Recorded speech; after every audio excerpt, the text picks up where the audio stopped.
Here we have a slightly pre-owned 2017 Chevy Volt.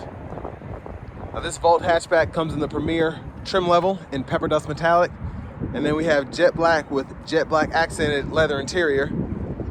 For the powertrain, we get a 1.5 liter naturally aspirated 4-cylinder engine that's mated with the electric motor, and then that's paired to that 1-speed direct drive transmission. And with this one having a little over 70,000 miles, we're gonna see how it's held up over the years. To the front end here, very beautiful. In terms of the headlamps, I believe those are HIDs, and then we have the LED daytime running lights. But the pepper dust really does shine, especially on a day like today where it's nice and bright out. Now over here to these wheels, these are gonna be 17-inch aluminum. And then our charge port is here. So I believe you can hook this up to a level 2 charger, get 240 volts. Now, these, you can get 53 miles max range, I believe, on EV power, and then you can get 420 altogether with the EV, and then when the range extender cuts on. But passive keyless entry on all 4 doors, power door lock controls, power windows, mirrors. That's how you open your gas cap there. And then you do get a Bose sound system in this one, headlamp controls. And then we have a manual tilt telescoping steering wheel. Excuse the wind noise. There's the driver's seat, which is manual. I wish we had power there, but it is what it is.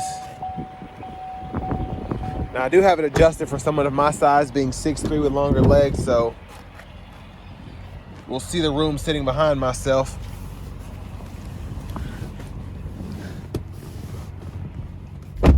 So not the best space, but seat back pockets are on both sides. We do get heated outboard seats.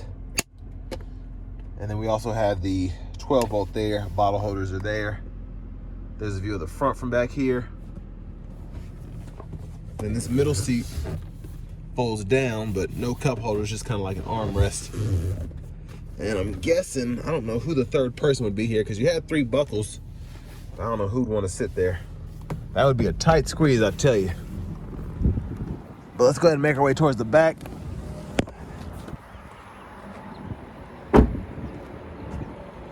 And a big shout out to Chevrolet Buick GMC of Murfreesboro for allowing me to review this Volt today. I'll leave a link below.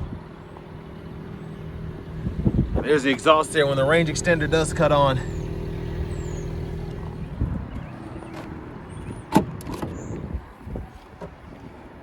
And then pretty good storage back here. Here's the charger.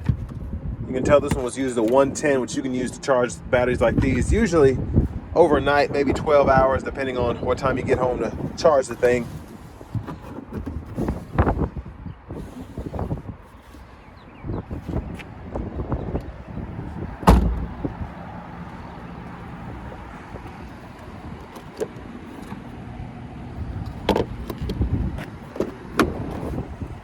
And for the back seat, you can fold that down, pulling that lever, and it'll fold flat.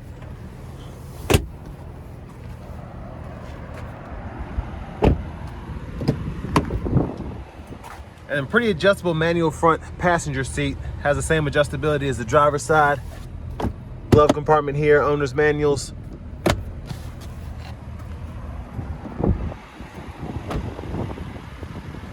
And then as we come back around to the front,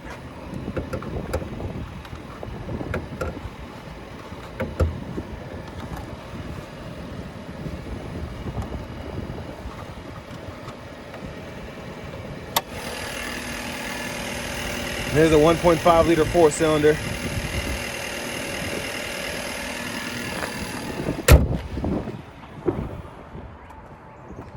Let's go ahead and hop in the driver's seat.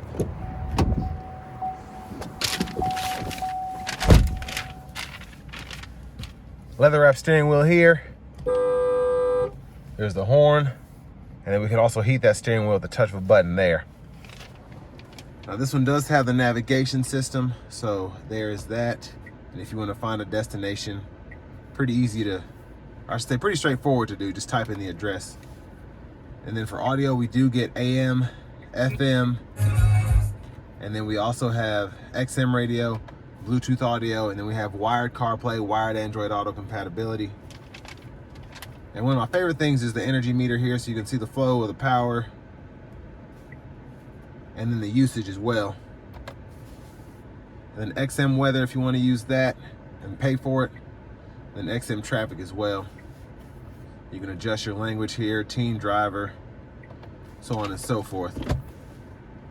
Backup cameras there, guidelines follow you as you turn the steering wheel. And then volume can be adjusted here. Click there to mute the volume, and then you can hold it to power the whole system down. Now we get single zone automatic climate control, so we can adjust temperature here, fan speed here, the auto we can toggle there, and then we can toggle fan direction here. And then we also have the 3-stage heated front seats. And cut the whole system off just pushing that button. Now down here, 2 USB-A ports and aux input, 12 volt. And then for the shifter, just hold the button, reverse, neutral, drive, and you have that limiter there. Electronic parking brake, pull up to engage, hit the brake, press down to disengage. Hazards are here. Now what is neat is you get several drive modes. So you have your normal, your sport, your mountain, and then that hold drive mode there. So you can go between all of those. And then parking sensors, you do have the self-parking assist here, which is always nice to have. And then you also have your traction control toggle there. Center console space, wireless charging pad. There's a view of the back seat from up here. Now with the wireless charging pads, you want to be careful because a lot of the newer phones aren't compatible unless you get an upgrade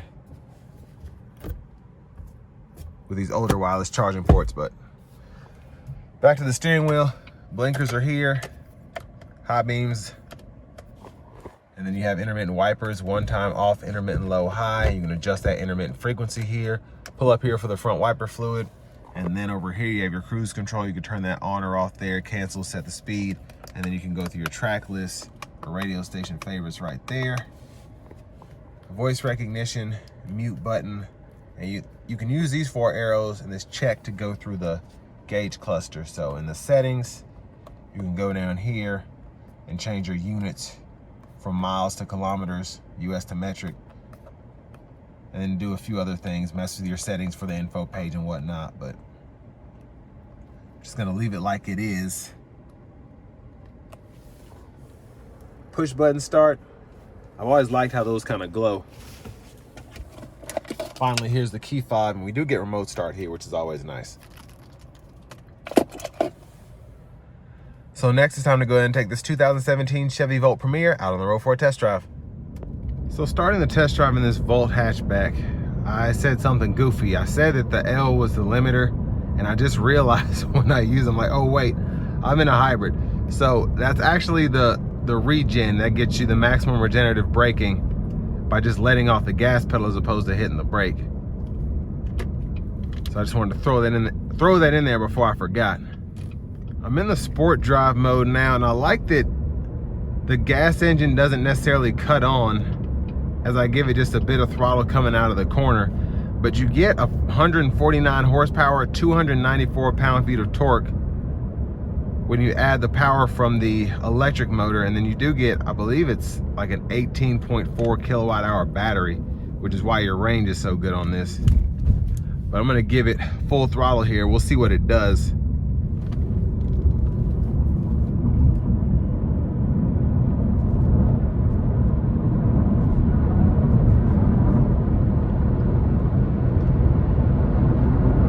So pretty quick.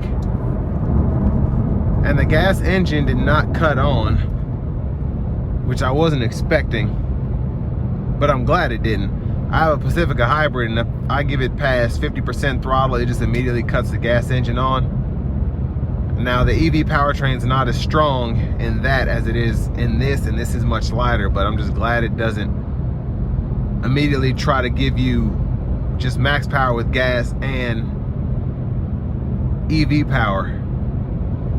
But another thing with this isn't a traditional hybrid. And as I said, that kind of answered my question. So the Pacifica hybrid is meant to be a plug-in hybrid that serves as a traditional hybrid when the battery's depleted. This is meant to be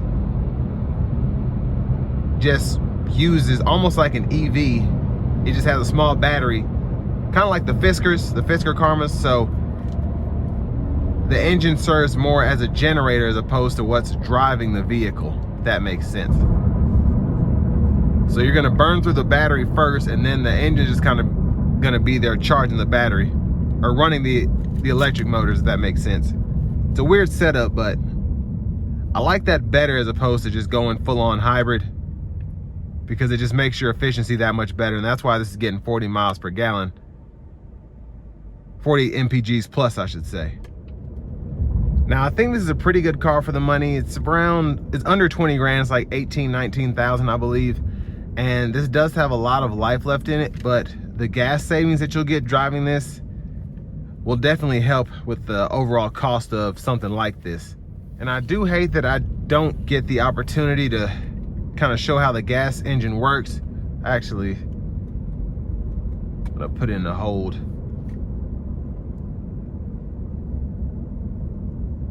So if you put it into that hold feature, you get the gas engine running, and what that does, it just kind of charges your battery back up. At least it tries to.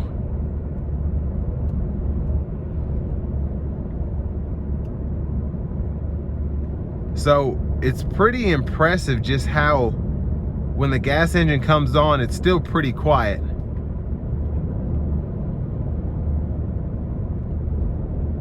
Because it's kind of putting the electric motor first, or putting the battery first, and trying to keep that charged up as opposed to using it all up.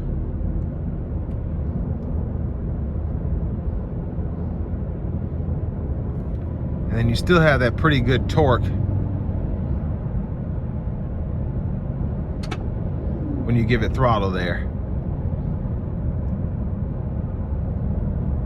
But always been a quirky car, I think, but it's always been a very practical vehicle. You can drive these pretty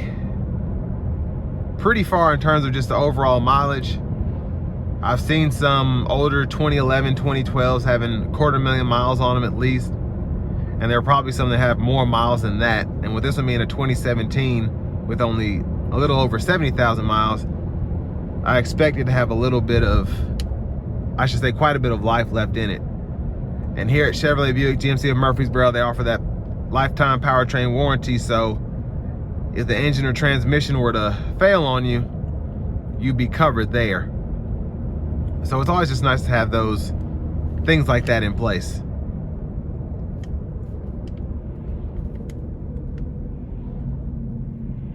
But overall, a car that I would not mind having at all, especially if you need something to go longer distances and you don't want to necessarily worry about charging infrastructure and things of that nature, and not having a Tesla, or even having a Tesla. A lot of the times you can be in a weird spot where you might run out of range. I do think this is one of the best options out there, especially for a plug-in hybrid. But with all that being said, this will bring me to the end of my review of this 2017 Chevy Volt Premier.